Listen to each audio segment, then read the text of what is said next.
in the line for me. Mother has always had a fascination for Lord Mortimer, but has never wanted to tell me why. We are doing our utmost to find your mother as quickly as possible. Without your mother, hundreds of men of the cloth would have gone to the guillotine. All I can tell you is I'm looking for my sister. Do you believe your mother capable of torturing a child? An agreement for cannons. Lord Mortimer assured me that you are to take over the project on behalf of your mother. Johann Christoph von Wollner, Minister of Religious Affairs, and Jacques Peroux, French Revolutionary Tribunal Judge. You will find that Lord Mortimer is not what one would call conventional, Monsieur de Richet. Monsieur de Richet, I am arresting you for the murder of Elizabeth Adams. I really love that recap. It tells you everything you need to know, from the story to the whole mood of this game. Another thing I like is Lord Mortimer's office. It's this gigantic room, so I think he decided it'd be his office, and then he moved in his furniture and realized that he can only possibly take up one corner of the room.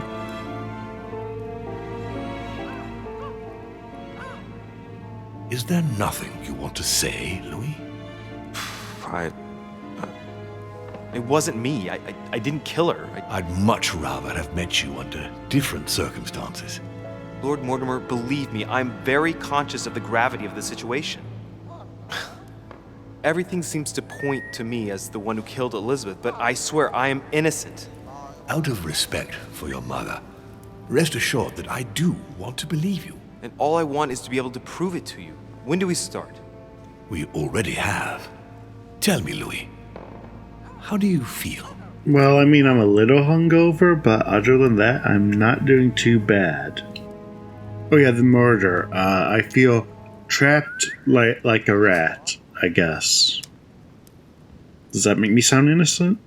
I feel like a rat trapped in a maze. Interesting. I beg your pardon? Sarah also felt like she was trapped like an animal. Where are you going with this, my lord? Sarah's behavior grew odd before her disappearance. Her attitude changed. She became prey to outbursts of violence and a number of temporary absences. I'm just trying to make sure that you don't go getting lost like your mother did. You're not suggesting that I might have killed Elizabeth and that I don't remember, are you? I don't know, Louis. It's just that what with your mother and now you, it's rather a lot. The more I take stock of the situation, the more I'm under the impression that you've been set up. But before going any further, I must inform you that Sir Gregory is about to arrive. Thank you for that. I always need a moment to mentally prepare before I look at Sir Gregory. He is coming to question you about the murder of poor Elizabeth, whom he was very fond of. He is quite determined to find the culprit, whomever they may be. So, convince him of your innocence. Then we can continue this conversation. William, I would like to see you a moment before we begin. In private. Let's step outside a moment. Louis, this will only take a few moments. I like that Lord Mortimer's personal servants have black uniforms instead of white. It's very stormtrooper.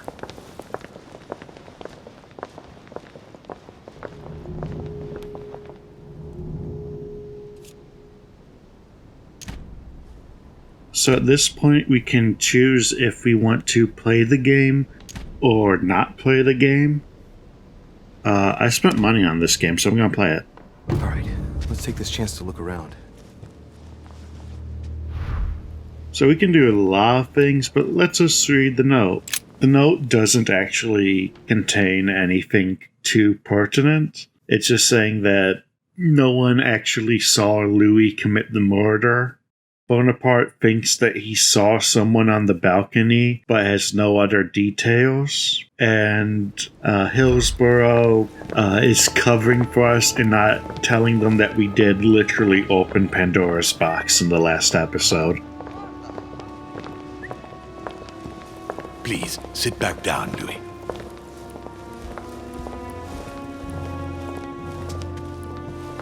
This sort of behavior is not working in your favor, young man. Monsieur de Richet, you were found standing over Miss Adams' body. We must shed some light on your responsibility in this tragedy. We shall then decide on your fate. But you must know that if you do not convince us of your innocence, it will cost you dearly. Now you are going to tell us everything that happened last night, without leaving any detail out. First things first, how did your evening begin? All of these options pretty much say the same thing, but one of them requires effort points, so that seems like the right option. I was in the corridor and I was about to go to bed. Elizabeth appeared as if from nowhere and rushed toward me. She took me by the arm and led me to her room. You say she led you? All right, we'll accept that. Continue. We were heading for our rooms when Elizabeth burst into the corridor, barely dressed. She was panic-stricken and insisted on speaking to me. So I found myself in Elizabeth's room. We sat down together. She insisted we have a drink or she would refuse to confide in me. What exactly did she want to speak about at such a late hour? Now, almost all of these options are true, except for the option to say that Adams was feeling great, which is a lie that only makes us sound more guilty. Because if we make it sound like she was completely mentally together when we went to her room, that means something happened in her room. Louis, that's a bad alibi. It turned out she wasn't wrong. And what happened next? Then she told me she had poured laudanum in my glass. The next minute I was on the floor. When I woke up, she was lying in a pool of blood. That is all you have to say? You expect us to believe that you have no idea what happened to her? Yes, because I'm telling you the truth. How can you possibly expect us to believe you? Gregory, we must consider every possibility. What if it was aliens? Louis, do you have any idea who could have done it? So, we did see Jacques Peru physically assault her, but we can also just blame President Washington. But the truth of the matter is we do not know, so let's choose that. Look, frankly, it's beyond me. I just don't know. Monsieur de Richet, don't you think it would be in your interest to help us find another suspect? Okay, if you have to accuse someone, how about the guy who we know punched her? Why don't you ask him where he was last night? Monsieur Peru, what would his motive be? Do you have any proof? No, not exactly, but he'd already roughed her up once. Monsieur de Richet, you should not accuse the first person to come along without at least some proof. I'm sure you are worthier than that. Can you think of anyone else? Well, even if I can't believe for a single instant that my mother could have murdered someone in that manner, she might have wanted to stop Elizabeth from speaking about their mutual past. And things might have turned nasty. It is indeed a possibility. I would like to thank you for helping us shed light on what happened last night. To be honest, you are not the only suspect. I'm prepared to believe you were drugged. Our poor Elizabeth hid the stuff everywhere, and I could smell laudanum on you 3 yards away. So you knew it wasn't me from the start? We weren't sure. Louis, I am sorry, but everything points in the same direction. I only know one person on this island who might have had a big enough grudge against Elizabeth, who has no alibi, and whose behavior is, well, suspect. Not to mention dangerous. Tell me what happened before my arrival. I think I've been patient enough. You don't need us for any of this. So come along, Monsieur Peru. We are leaving. Oh, hey, look, another Goya painting in the corner. Right. It's time we spoke about your mother, Louis. We do have the option to say it does happen often, like our mom just pieces out for weeks at a time. She seems to be making every effort to steer clear of your guests. What do you mean? For the past few weeks, my mother's been playing cat and mouse, if you will. I don't know why, but it wouldn't surprise me to learn that she's trying to avoid someone. The question is, who? And in your opinion, would she be the cat or the mouse? Alright, you caught me. My mom is a cat girl, but not like Tokyo Mew Mew, more like Old Deuteronomy. Knowing my mother, she would be the cat. That doesn't make me feel any better, Louis. What was the official reason why my mother came to your island? I knew about your mother's activities, and yours, in the Golden Order. I thought we had everything to gain by working together. You mean the canon deal with Monsieur Bonaparte? Among others, yes. How did you hear about that? Monsieur Bonaparte came to speak to me about it yesterday, during lunch. I see. So impetuous. He was supposed to let me speak to you about it first. Our friend Napoleon desperately needed financial backing to properly equip his army. I took it upon myself to back him because I have a firm conviction that he can go far. We shall see. However, there's one thing that surprises me. I think both of these are good questions and could be explored. But if we can only pick one. Did my mother intend to finance a war? I'm not sure that I follow. No, your mother's aim was not so much to partake in a war, but rather to make Monsieur Bonaparte accountable. France is in turmoil, and having support of a military man can often come in handy, Louis. You'll see. Once this deal was closed, I had big plans for Sarah. Such as what? You see, I've invited several influential figures on my island to present them with a project at the conference. It will be presented later today. I thought that the Golden Order had a role to play, and I still think so. I was hoping Sarah would be able to join us. I see. Indeed, if by chance your mother decided not to return to us before the conference, would you do me the great honor of attending? If only to follow the deliberations while waiting for her to duly take her seat. Why not? We shall see. Thank you so much. In this way, you'll be able to keep your mother informed of what is said. There's something else I'd like to briefly go over. Earlier, you asked me the official reason for your mother's presence here. Is there an off-the-record reason why your mother came here? Oh yeah, remember when our mom stole the Necronomicon in the prologue? Let's get back to that. She was looking for someone. What do you mean? In Paris, we were working on a smuggling case to do with occult objects. We had just arrested a dealer who intended to go to you to meet a buyer. My mother was here to find out to whom he intended to sell his stolen treasure.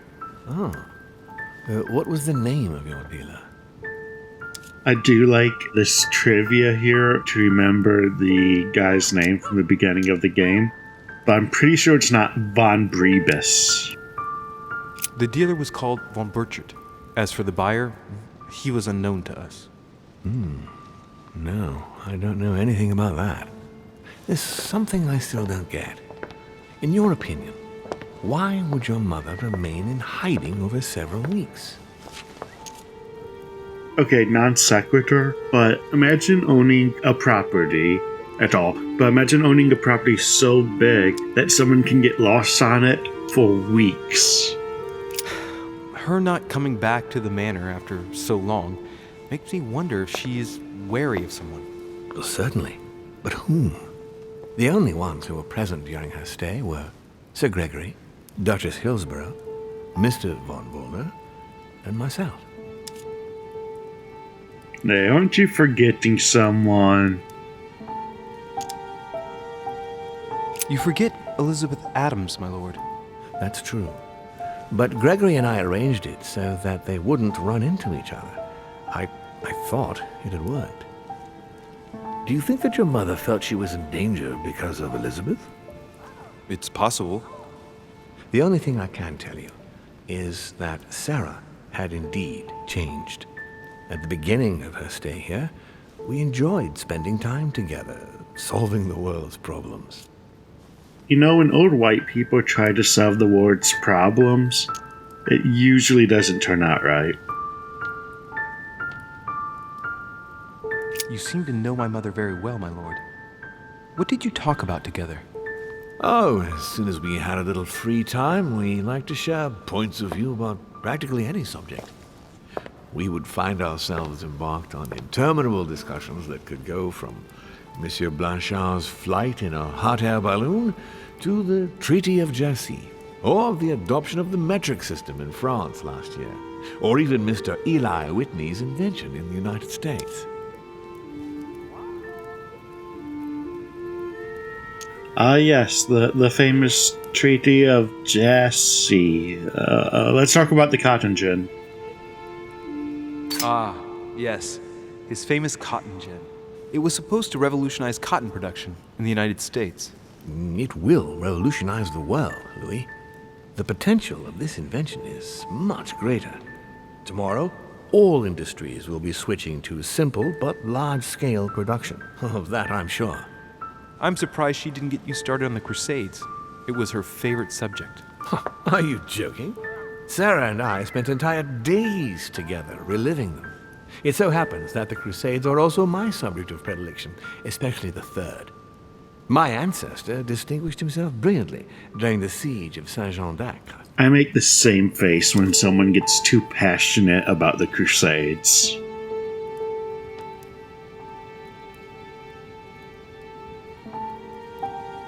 Mother lulled my childhood with tales of the Crusades. How Richard the Lionheart and Philip Augustus had to battle it out to achieve their ends. And how Guy de Lusignan, having broken his word, launched the siege of Saint-Jean d'Acre. Oh, I see Sarah's lessons have inspired new enthusiasts. Good on you, because not everyone can claim they know as much at your age. Yeah, most people don't learn about persecuting Muslims until Your they're mother at least is a 30. very well-read woman. You're quite lucky to have her as a model, Louis. Yes, I know, but I'm still very worried. I must admit, there are worse things to worry about now, Louis. What do you mean? Since she disappeared, your mother has been seen once. Her behavior on the evening of your arrival greatly surprised Gregory and myself. She resurfaced to attack Emma, Emily Hillsborough's twin sister. And she shot her with a pistol. Then, before Gregory could intervene, she ran off and disappeared again. I beg your pardon? Hang on.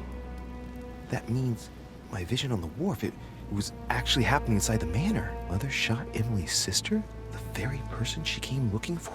Why would she do that?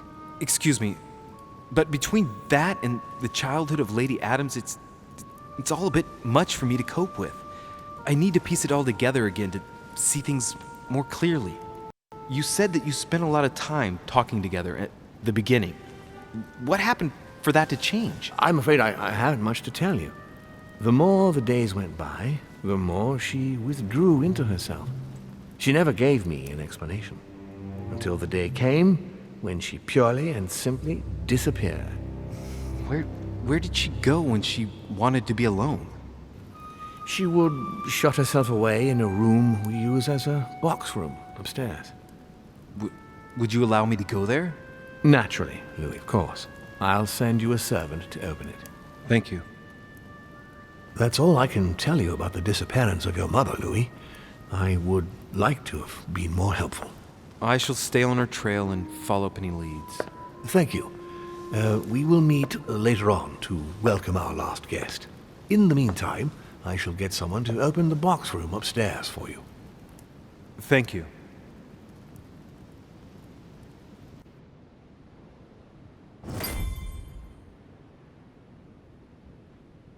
The room was just opposite Mortimer's study. I wonder what the Illuminati's storage room looks like.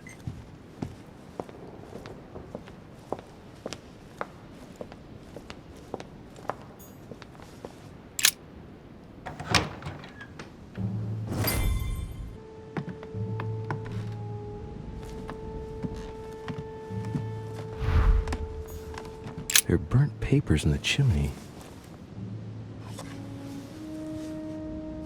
There's a legible fragment left. Hey, I recognize my mother's handwriting. She says, we must find a safer way to communicate. Someone is on to us. Trust in my faith in the man with the sword. So Mother had an accomplice here. Who could it be? Who could she be suspicious of?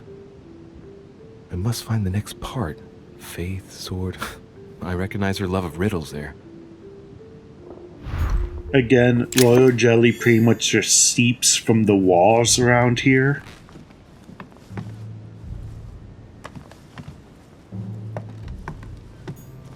Dante's Paradise. Raise your head and be reassured, for what comes up here from the mortal world must ripen in our They've rays. split up different sections of Dante's work and placed it randomly throughout the house. So if you're just taking a tour, you can passively read the entire thing. It's kind of brilliant. St. Paul on the Road to Damascus by Caravaggio.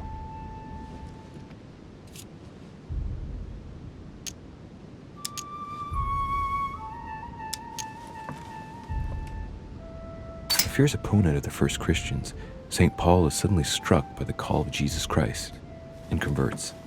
It's the best known conversion in Christian history, which teaches us that even enemies of Christ can be saved, and even become his greatest apostles after finding faith. From what I can recall, the account of his conversion could be found in the epistles to the Galatians, the Philippians, the Corinthians, and the Acts of the Apostles.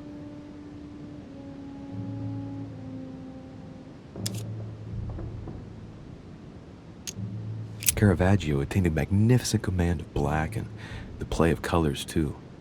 Paul facing an ordeal, the curtains of his illusions being raised, and receives the light from his Savior.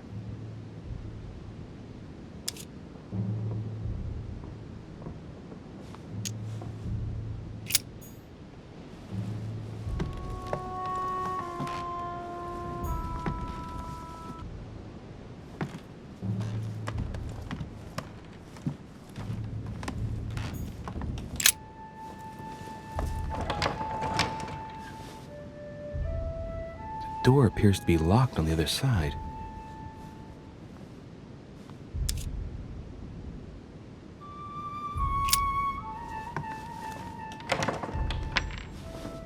I think I heard something fall to the ground. A metallic sound, like a key falling to the floor. I'm gonna need something to help me get the key that fell on the floor. The door was closed from the inside. Would Mother have provided something within reach to recover it?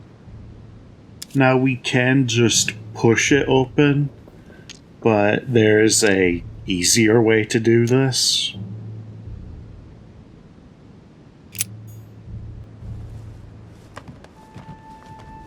You may not have noticed, but there was a ye old CD over here. What is this disc?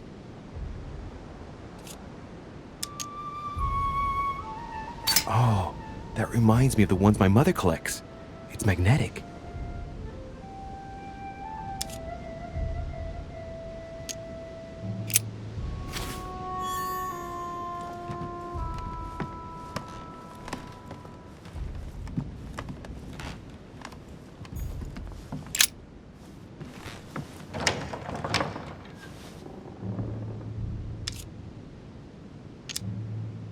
We'll see if it works.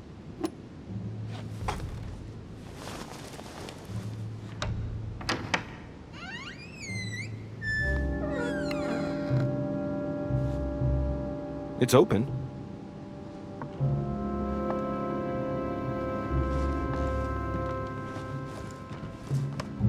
Now, I did a walkthrough of the puzzle in another video. I'm going to include it here too, but stay tuned for content after that.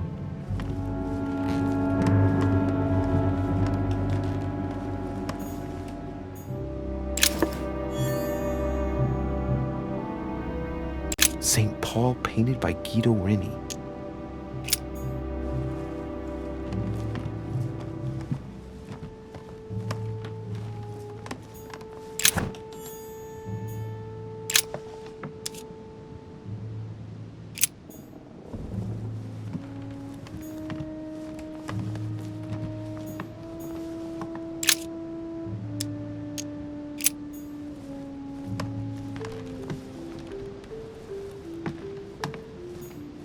A chest with the occult symbol representing air.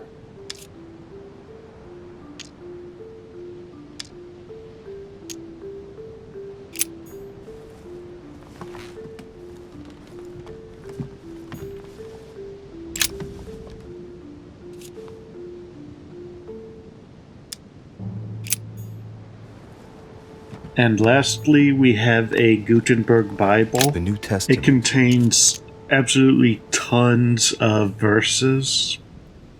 Technically, you can just brute force your way through this puzzle, but we're just going to do it the correct way. Now, there is a Jerusalem by the sheep market, a pool, which is called in the Hebrew tongue Bethesda, having 5 porches.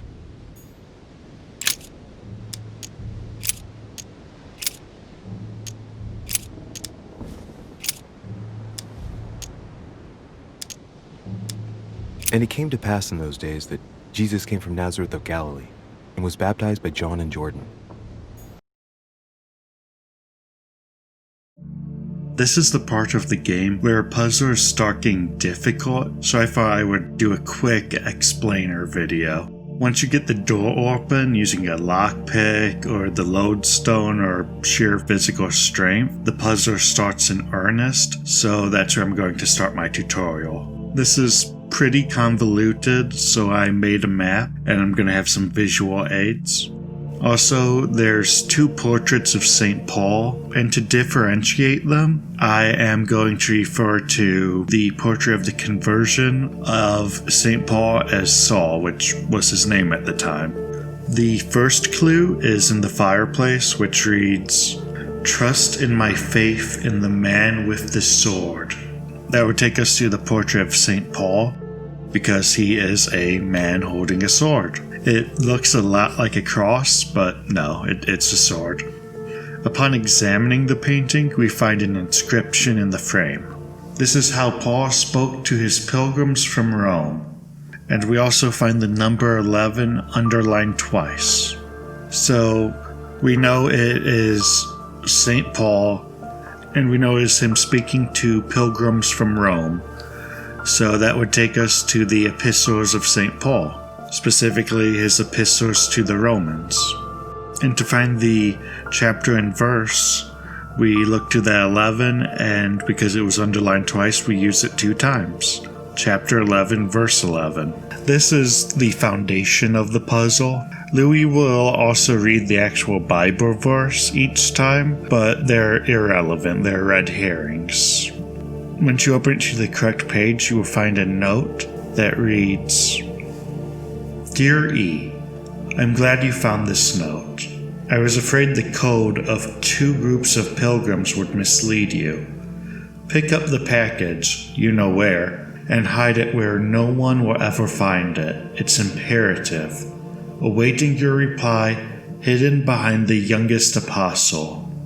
Now, if you didn't go to Sunday school, you may not remember that St. John was the youngest apostle. It's actually fine if you didn't know that, because there's a visual clue. St. John is the only saint who doesn't have a beard in his portrait, and no beard means young, I guess. Anyway, there's another inscription in the painting. "On the 2nd day, the pilgrims will listen to the prophecy of the young apostle. They shall add 1 companion to their left and 3 to their right to complete their rank." Referencing the note from before, the chapter and verse are going to be referred to as pilgrims. So when we add 1 to the left and 3 to the right, that gives us chapter 12, verse 14. Also, it says they're listening to the prophecy of the young apostle, St. John. and that would mean that it's located in the Epistles of St. John. When we turn to this page, we find another new note. I found the book in your effects. I've concealed it where no one can get their hands on it, I can assure you. Awaiting your instructions, I will hear your reply like he who hears the angel. Now this is pretty straightforward. Matthew was listening to an angel in his portrait, so let's inspect him. We find yet another note. This one saying, half of each group will join the first city of Corinth. So we divide the numbers in two, getting us chapter 6, verse 7. And because it references Corinth, we know it's the epistle to the Corinthians. When we turn to that page, yet another message. It is of paramount importance that no one finds it. Watch out for the Prussian. He's on the trail. Let's meet up. I'll leave it to you to organize the rendezvous. Not today, I'm unable to do it. In the meantime, I'll follow the first group to Mark, who will reveal the answer to them. This time they directly tell us which portrait to inspect, but they throw in a new wrinkle. I'll follow the first group. This means we discard the second number entirely. And when we investigate the portrait of St. Mark, there's no engravings this time. Instead, you'll need to look at the chest of drawers in front of the portrait. There will be a carving in Hebrew that reads, "Count the dust." And when you follow its instructions, you will find 8 tally marks. And that 8 will be the new verse number. The book isn't directly stated, but there is a clue. The language Hebrew. So it will be St. John's Epistles to the Hebrews, chapter 6, verse 8. And wouldn't you know it, yet another note. There are some complications. Indeed, the Prussian is insistent. What's happening at your end? Do you need help? If tonight is not possible, let's say tomorrow evening, in the south room where we reviewed the situation. When Paul understood that only the axe counted, he went back on his tracks. I await your confirmation to his left in the company of the pilgrims that have joined him. Now there are 2 paintings of Paul to choose from, but we've already investigated one pretty thoroughly, so let's try the other, the portrait of Saul. We can see a 4 written on the dust of the frame, so we add a 4 to the left number, and that gives us chapter 10, verse 8. And they mentioned Acts, so it's going to be in Acts of the Apostles. And the final note. We must leave urgently, but first I absolutely must go beyond the nightmare. Watch out for Volner. He figured out I was avoiding him. Allay suspicion. See you tomorrow evening. Stand ready. For now. Let's cease all communication until we meet again. Take care of yourself.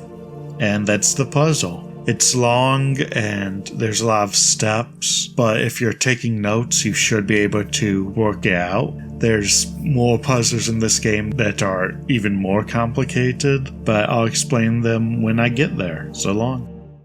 I must go beyond the nightmare. What does she mean by that? The game is actually kind of subtle about this. They made sure not to frame it perfectly, but in Mortimer's office, he was sitting behind the nightmare. But that's too obvious, so it's probably a metaphor. I'm guessing it's a what this means. Mortimer's getting his guests together. Yes. You know, I noticed those urns when we were walking in, but he has so many harps, too. But isn't that the way? You buy a harp, you swear you're going to learn how to use it, then it just sits there. And then years later, you convince yourself to buy a new harp like that was the problem. Mortimer's relatable.